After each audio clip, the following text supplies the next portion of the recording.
एक ही रास्ता बचता है और वो है हार मानने का। इसके अलावा तुमने और कोई रास्ता चुना तो उसका अंजाम तुम्हारी मौत होगी।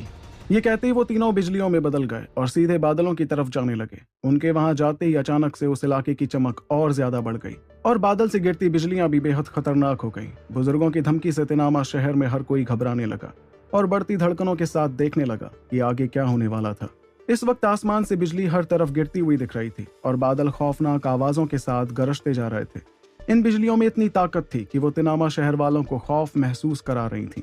एक के बाद एक बिजलियां गिरती गईं और ध्रुव ने गौर से उस चांदी के रंग के बादल को देखा।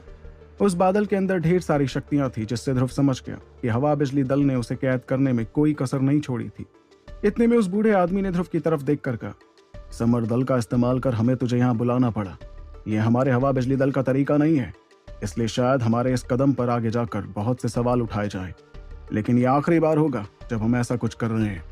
इसलिए हमें किसी भी कीमत पर तुझे कैद करना है। हम 3000 लाइटनिंग तकनीक को किसी बाहरी इंसान के पास जाने नहीं दे सकते, मगर एक बात का वादा करता हूं कि इस मामले से समरदल का कोई लेना देना नहीं होगा। उस बुजुर्ग की गरजती हुई आवाज तिनामा शहर में गूंज रही थी। ऐसा कहते हुए वो बुजुर्ग हवा बिजली दल के नाम पर छाए बादलों को साफ करने की कोशिश कर रहा था, क्योंकि तिनामा शहर और समरदल के लोग उनके इस कदम को बहुत ही बुरा समझ रहे थे। और उत्तरी हिस्सा हवा बिजली दल के 4 हिस्सों में से एक था, इसलिए अगर बाकी हिस्सों को पता चलता कि उत्तरी हिस्से ने उनके नाम पर स्याही छिड़कने की कोशिश की तो उन्हें बिल्कुल अच्छा नहीं लगता। इस दौरान ध्रुव लगातार तीनों बुजुर्गों को देखता जा रहा था। फिर उसने बिना किसी जज्बात के बेरहमी के साथ कहा, अब बातें बंद करो और चुपचाप हमला करो।